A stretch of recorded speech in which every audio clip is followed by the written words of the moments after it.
నమస్తే, welcome to our channel. నేను బిరా. మన తెలుగు క్రికెటర్ తిలక్ వర్మ సాధించిన ఘనత మీ అందరికీ తెలిసిందే. అయితే తిలక్ వర్మని చిరంజీవి గారు తన కొత్త చిత్రం అయినటువంటి మనశంకర వరప్రసాద్ ఆ చిత్ర షూటింగ్లో ఉండగా తిలక్ వర్మని అప్రిషియేట్ చేసేందుకు పిలిచారు. అయితే దీన్ని చాలామంది తప్పు పడుతూ రాస్తున్నారు. ఎలా అంటే చిరంజీవి గారు ఒకప్పుడు పబ్లిసిటీ పక్కన వాళ్ళకి ఇవ్వడం కోసం ఆయన స్టార్డమ్ని పనంగా పెడితే ఇప్పుడు చిరంజీవి గారే తనకు పబ్లిసిటీ కోసం ఇంకొకరిని అంటే స్టార్ క్రికెటర్ అంటే తిలక్ వర్మ ఆ క్రేజ్ని క్యాష్ చేసుకుంటున్నారని ఇలా కొంతమంది రాతలు రాస్తున్నారు. అయితే ఇందులో రాయడానికి గల కారణాలు ఏంటి, అసలు వాస్తవాలు ఏంటి అనే అంశానికి సంబంధించి మనతో మాట్లాడడానికి సినీ మరియు రాజకీయ విశ్లేషకులు దాస్ విజ్ఞాన్ గారు ఉన్నారు. ఆయన అడిగి తెలుసుకుందాం. నమస్తే అన్న. నమస్తే. సో చిరంజీవి గారు అనే వ్యక్తి ఒక పెద్ద వటవృక్షం అనేది అయితే వాస్తవం అది. అయితే చిరంజీవి గారి గాలి సోకితే చాలనుకునే దగ్గర నుంచి ఇప్పుడు చిరంజీవి గారికే అవసరం పడింది పబ్లిసిటీ అని చాలామంది మాట్లాడుతున్నారు. సో ఈ అంశం మీద మీ స్పందన ఏంటి? ఇక్కడ విషయం ఏంటంటే ఇప్పుడు మీ దేవుడు నెల్లూరు దగ్గర గూడూరు. నేను పొరపాటున నెల్లూరుకి వచ్చాను అనుకో, అంటే నేను ఒకవేళ తిరుమలకి వెళ్తే ఫస్ట్ నెల్లూరులో దిగుతాం. నెల్లూరులో దిగి అక్కడ ఫ్రెష్ అయ్యి నెక్స్ట్ డే బండి మాట్లాడుకొని వెళ్తాం. ఇది వేరు. నిన్ను కలవడంలో తప్పలేదుగా. 2025 ఐసీసీ ఛాంపియన్స్ ట్రోఫీ దుబాయ్లో జరిగినప్పుడు అరే మన తెలుగు వాళ్ళే కదా, మనోళ్ళే కదా అని వీళ్ళందరూ కలిసి చూశారు. అక్కడ చిరంజీవి గారు మొత్తం ఒక 3-4 అందరూ కలిసి చూశారు. అక్కడ మంచి ఫ్రెండ్స్ అయ్యారు. కాసేపు మ్యాచ్ ఎంతసేపు ఉంటుంది మనకు టీవీలో అంటే అంతసేపు కనిపిస్తుంది, కానీ అక్కడ చాలాసేపు ఉంటుంది కదా. 6 గంటలు 7 గంటలు అక్కడ కూర్చొని కలిసి చిన్నగా స్నాక్స్ తిని మళ్ళీ తర్వాత ఎవరు వాళ్ళకి వెళ్ళారు. రండి మా హోటల్కి అని వీళ్ళు, రండి మా హోటల్కి అని వాళ్ళు ఆప్యాయంగా పలకరించుకొని మళ్ళీ ఎయిర్పోర్ట్లో కలుసుకొని వెళ్ళిపోయారు. నెక్స్ట్ ఒక చిన్న గ్యాప్, ఒక 1 ఇయర్ తర్వాత, ఆల్మోస్ట్ మొన్నే 1 ఇయర్ కూడా అవ్వలా, కొన్ని నెలల తర్వాత ఈయన ఇప్పుడు ప్రజెంట్ హైదరాబాద్ తరఫున రంజీ ట్రోఫీ ఆడుతున్నాడు. అన్ఎక్స్పెక్టెడ్గా వచ్చాడు. వచ్చినప్పుడు పక్కనే చిరంజీవి గారి షూటింగ్ జరుగుతుంది అని తెలుసుకున్నాను. అలా వెళ్ళేటప్పుడు ఓకేనా, అట్లా వెళ్తున్నప్పుడు అరే ఇక్కడ చిరంజీవి గారి సినిమా షూట్ అవుతుందంట. అరే లేదు ఒకసారి ఆపండి కలిసి వెళ్దాం. అండ్ నెక్స్ట్ ఇట్లా వెళ్తున్నాడంట అని చెప్పగానే వాళ్ళు కూడా మెసేజ్లు వాట్సాప్లు చేసుకుని సార్ హైదరాబాద్ వచ్చినట్టు తప్పకుండా కలుస్తాను మిమ్మల్ని, మీ ఇంటికి రమ్మంటారా? ఇంట్లో ఉండట్లేదయ్యా, నాకు షెడ్యూల్ బాగా బిజీగా ఉంది, నేను షూట్లో ఉంటాను, ఫోన్లు ఇచ్చి లొకేషన్ చెప్పండి సార్ నేనే అక్కడికి. అయ్యో పర్వాలేదు బాబు, మనం కలుద్దాంలే, మరి నువ్వు నా కోసం లొకేషన్ రావడం ఎందుకు? It's okay sir. అట్లా ఈయన రావడం, ఆ సెట్లో అందరూ ఉండడం, ఒక చిన్న సెలబ్రేషన్ మోడ్, అందరు కలిసి ఆయన సత్కరించడం, ఆయన ఏదైతే సాధించాడో దాన్ని వీళ్ళు ప్రజెంట్ చేయడం, అలా అయిపోయింది.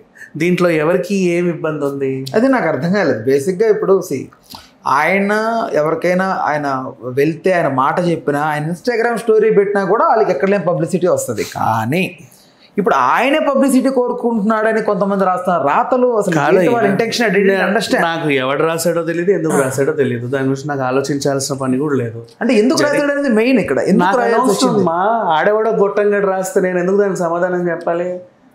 చెప్పు సీరియస్లీ. ఇక్కడ విషయం ఏంటి, ఆల్రెడీ కలుసుకున్న వ్యక్తులు, ఎక్కడో దుబాయ్లో కలిసిన వ్యక్తులు మళ్ళీ హైదరాబాద్ వచ్చినప్పుడు ఓ మర్యాదపూర్వక కలిసాము. ఇప్పుడు ఎయిర్పోర్ట్ గేట్ల దగ్గర కనిపిస్తే పలకరించుకోవా, మొహం అని తిప్పేసుకుంటావా ఏంటి? కలిసి ఎయిర్పోర్ట్లో ఇప్పుడు మన ఫ్లైట్ కనీసం ఒక 1 అవర్ 1.5 అవర్ టైం ఉంటుంది. కలిసి అక్కడ ఎయిర్పోర్ట్లో షాప్ చేసుకుంటాం, చిన్నగా ఏదో బక్లావో లేకపోతే ఇడ్లో ఏదో తింటాం, అలా కాసేపు ఫ్లైట్ ఎక్కుతాం, మళ్ళీ దిగిన తర్వాత లగేజ్ దగ్గర కలుసుకుంటాం, బాయ్ అండి మా క్యాబ్ వచ్చింది మీ క్యాబ్ వచ్చింది, మళ్ళీ ఊరు వచ్చినప్పుడు ఎప్పుడైనా కలుద్దాం. ఎన్ని రోజులు ఉంటారు ఇక్కడ ఫర్ ఎగ్జాంపుల్? ఉంటామండి ఒక 5 days. ఎటు తిరుగుతున్నారు? అరే అక్కడికి మేము వస్తున్నాం, మీ డేటు మా డేటు చెప్పండి, మనం అక్కడ కలిసి ఎక్స్ప్లోర్ చేద్దాం. ఇవన్నీ ఉంటాయి కదా. మళ్ళీ ఊరు వచ్చినప్పుడు ఒకసారి కలుసుకుంటాం.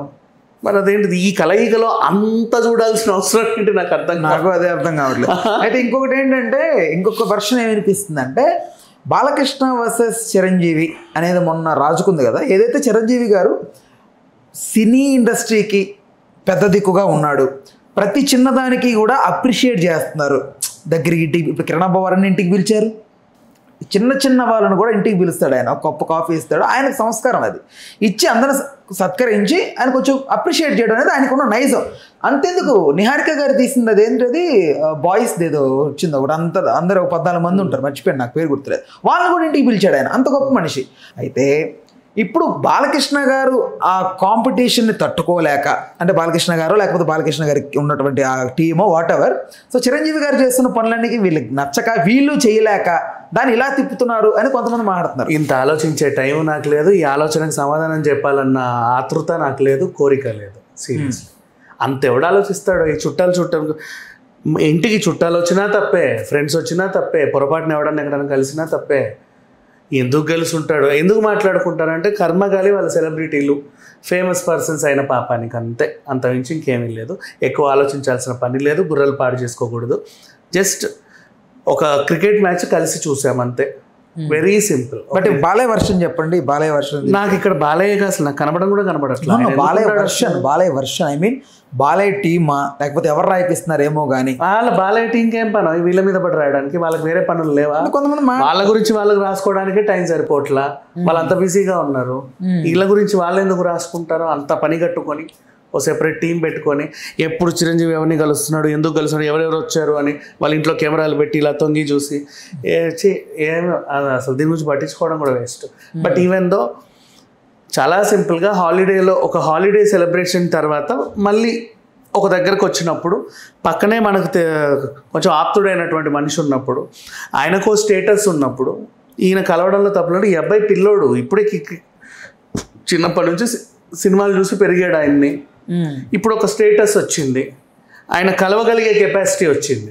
నేను చిరంజీవి గారిని కలవాలనుకుంటున్నానంటే కల్పించే కెపాసిటీకి ఎదిగాడు ఆయన.